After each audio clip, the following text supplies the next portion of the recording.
on, guys? Welcome back to another episode of the Rugby Show, and today I'm delighted to announce that we have consistent walkthroughs joining us today. We're basically just going to talk about a lot of rugby-related stuff, and then we're going to be answering the serious question of how Saracens will be getting on in the championship next year. So, hello, consistent walkthroughs.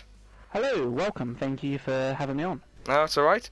So first up, before we actually answer the main question, I wanted to ask, what do you think of Rugby 20? Rugby 20, I think it's possibly one of the best rugby games right now. Definitely. Oh, okay. Rugby Challenge 4, are you going to be playing that at all then? Because I know a lot of my viewers prefer watching Rugby Challenge 4 stuff. And obviously you're more popular than me when it comes to gameplay and stuff like that, because I just focus on other things as well. Are you going to be getting Rugby Challenge 4, or are you not? Yeah, definitely getting Rugby Challenge 4. I've never played a Rugby Challenge game, so it is new to me. But definitely going to give it a go. Play best of both, I guess, between Rugby 20 and obviously Rugby Challenge 4. Oh, okay. Six Nations then. Who do you think will win the Six Nations? Because this will probably be up probably within the next 2 weeks. So the Six Nations will be coming to an end. So predictions for winner? It's a tough one. I think France have definitely surprised me, but obviously with their new coach and new coaching staff, I think they've definitely performed well. Ireland look good, but I think Ireland, I don't know, they're not fully in motion. Something seems to be missing. So if I had to choose, I think France, but I think it'd definitely be France first and then Ireland second. But you know, I think the France versus Ireland match, when that happens, is probably going to be the decider. Oh, okay. Because obviously, guys, this has been recorded the day before Wales versus France. So I'm going to do my prediction, and then Consistent Walkthroughs is going to say what he thinks is going to happen. Personally, I feel Wales should really edge it because it's played in Cardiff. I'm going to say if they do win it, it should be about 5 points. I hope I'm not going to eat my words of that. What do you think, Consistent Walkthroughs? Do you reckon they're going to win or France win? I think it all depends. I mean, not being biased, but you know, Nick Tompkins, who is starting for Wales, a big Saracens player, has played phenomenal since obviously joining the Wales first squad. So I feel like Wales should do it, but France, I feel like France with their strength, their power, I honestly think France might clinch it. It's going to be very similar to Ireland and Wales. I think France are going to win. I think the scoreline is going to be maybe 17-13 to France. That's my prediction. All right, okay. And then the big question is, who's going to win, Wales or England, when they play each other? I think it's a tough one. I think everyone wanted this match in the World Cup. I wanted to as well. It'd be pretty good. But I think, do you know where it's being played? It's being played at Twickenham? Twickenham, yeah. Right. I think England will have the edge, and you know, I've got to support the home nation for me. So I definitely think England will just beat Wales, because I still think England, like Ireland, are not in a full motion right now. They're not playing at their best, but they are salvaging some wins. Oh, okay. And then final question, just before we get into our main topic. England obviously played really well in 2019 for their World Cup. Obviously, this is the first video of me and you doing a video together. So what did you think of their performance in general in that World Cup? Do you think they were good, or do you think they just edged it through? I thought England played it really well. I think the downfall was when they played New Zealand. That was their final. That was their winning moment. They played better than expected. The biggest issue was they went into the final against South Africa. No changes, I believe. I remember correctly, there was nothing different. Yeah. And we looked like New Zealand against England. We were always in our own half, wasn't kicking the ball out of play, and South Africa just dominated us, really. Oh, okay, fair enough answer. Right, so let's answer the main question now, which was Saracens in next year's tournament in their second league. How do you think they're going to get on? Do you reckon it was an unfair decision that they've been relegated, or? Personally, I think it's a bit. Obviously I'm a Saracens fan, but it's very interesting how they don't let Saracens know that they've been relegated or points deduction until after the World Cup, and then halfway through, obviously, they give us a 35-point deduction, and then what happens is they go, oh, Saracens actually might not get relegated despite the 35-point deduction, and therefore go, oh, have another minus 70 points and automatically get deducted. So minus 105 points.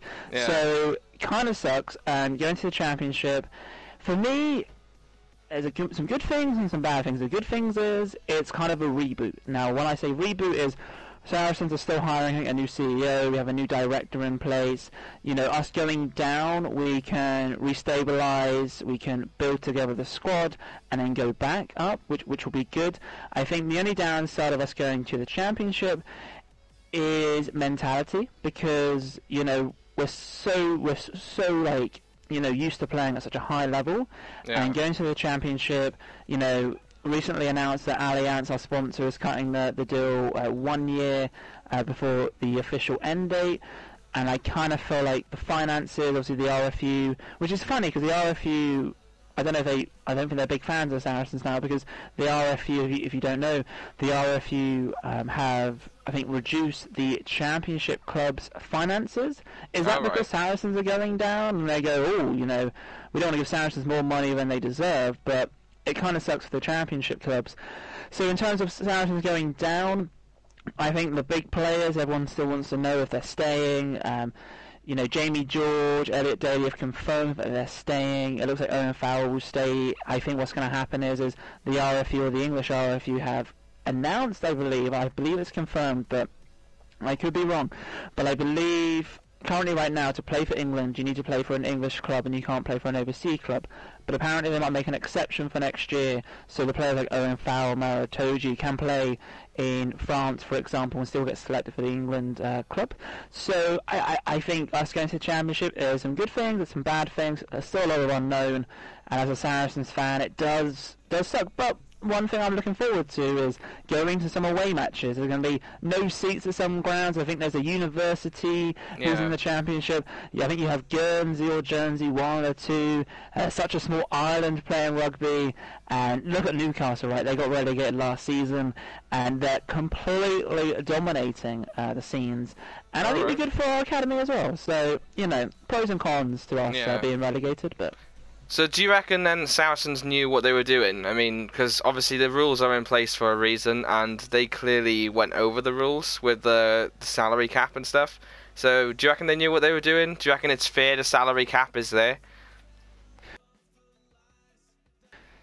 It's an interesting one because Nigel Ray, who's like the chairman and owner, his initial thoughts were, and it does make sense, that rugby players or post rugby players after retiring, they don't really do much. You know, some become presenters, but you know, there's more rugby players than there are presenter jobs. And what Nigel Ray was obviously trying to do was Nigel Ray wanted to give players an investment, you know, money aside, set for life after rugby, where compared to football, I mean, you make millions and millions. Rugby players, you know, are lucky to make, you know, some couple of million or something, or, I mean, some players don't even make that, no, nowhere near that. Yeah, I know. I think Saracens, did they know? They knew how to get around the salary cap for sure, but they didn't really know if it was classed as breaching, because all the 7 million salary cap per year, all it is that's how much you get paid. But the investment, like I mentioned in one of my videos, the investment isn't a salary. You know, if I were to give you £100, but in shares, tomorrow that could be worth £200 or even worth £50. So I wouldn't class it as a salary, and we are now looking in, you know, we now have hired a third-party board, and you know, we're hiring new people to make sure that we're compliant. But the biggest thing for me, which annoys me, and I'm hoping it happens, but it's probably unlikely, but I'm sure other clubs are doing something similar, and that's the one thing which irritates me the most, really. Yeah. So going back to players staying and stuff, then has it been actually confirmed Farrell and Itoje is staying? Or do you reckon they are going to leave? I mean, Farrell, as we know right now, he's on, I think isn't it 750 grand a year? I did see a report on, I don't know if that is true. So surely being in the championship, they still can't afford that wages. So I mean, if there is interest there, do you think Farrell will go? Personally, I don't see Farrell or any of the main guys leave. You might see maybe a few players leave, but the reason why I don't see Farrell leaving is he loves the club. He always says that. He loves the passion, the family, our management, our training. If Farrell is on £750,000 a year, there's not going to be many clubs out there who can afford him. And even if they could afford him, would he want to go there? Whereas the only clubs realistically who could are teams from the Pro 14 or the Top 14. I think France have quite a big salary cap. Pro 14 have a similar or slightly more. I think Owen Farrell is more likely to probably happy to take a salary cut because he's well suited, and I don't know. I personally think he will stay. It will be a shock for me if he were to leave, but I think next season he'll stay at the club, but he will go on loan to another club, maybe a team in Ireland or preferably probably a team in France. Yeah. Okay, and then there was also a discussion that was mentioned a couple of weeks ago. I don't know if you saw it yourself. It was around the time it was announced they would be relegated, and that was the potential of them joining the Pro 14. Now, obviously, it's probably impossible that's going to happen now because they did accept relegation in the end. But would you have liked to see that happen? Do you reckon it would have been interesting, or should they just stay in England? I think if Saracens were to be in the Pro 14... Not trying to be biased, but I think if Saracens joined the Pro 14, I think the Pro 14 would be probably the best league in rugby. Yeah. I honestly think it would be. You think like the likes of Munster, Glasgow Warriors, Edinburgh. You're looking at Saracens, Leinster, Munster. Big teams. Big teams. Yeah. And I think it would be unreal. But at the same time, the English Premiership. If Saracens, obviously they are leaving it, but Saracens leaving that Premiership.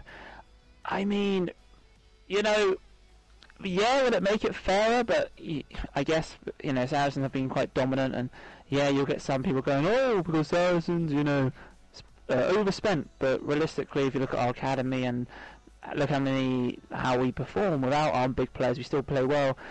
I think it probably makes sense to stay in England, but it wouldn't surprise me if they said, hey, do you guys want to join the Pro 14? Because the salary cap is pretty much more, and we can still compete and, play some phenomenal rugby against some of the best teams in in Europe, really. So yeah. So as a passionate Saracens fan, then, if you had to pick, if somebody said to you, right, it's up to you now, Saracens to leave, go to the Pro 14, or Saracens to stay and then play in the Championship for a year, as a fan, what would you feel that you'd want to pick? If I was watching the game, then obviously I would prefer to go Pro 14, because obviously watching Championship rugby is a little bit interesting, but personally I think I would prefer to stay in the Championship, stay in the English Premiership, just because I feel like we'll see a very strong academy team dominate the Championship, and then when it goes to the Premiership, you'll see these players, these group of players who play now and then for like Saracen Storm, which is their second team. I think going from the Championship back up to the Premiership, I think it will be a reboot for the team, reboot for the fans, and hopefully once we are officially relegated and we go down and we play, we start playing next season and we go back up again, I think that'll be a reboot for everyone. It'll be, brushed off our shoulders, and we'll just, get back into action and start winning matches.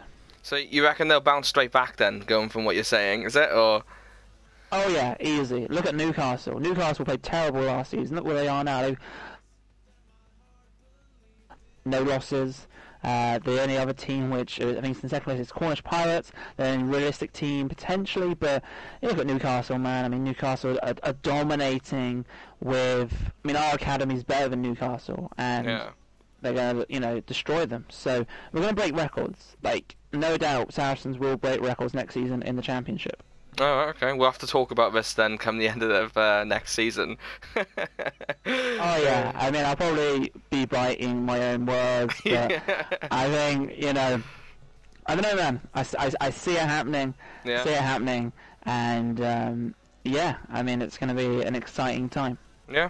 Okay, that's going to be the end of today's episode of the Rugby Show, guys. I hope you did enjoy. It was great having consistent walkthroughs finally on a video as well, so make sure you go ahead and check out his channel in the link below. And if you haven't already, please go ahead and like the video as well. This is a series. It's going to be up every single week. And let me know in the comment section if you have any questions for us to answer. Let us know. And if you haven't already, please go ahead and subscribe. We upload rugby videos every single week, guaranteed. So stay tuned for more videos just like this. And yeah, we will see you in another episode. Peace out, guys.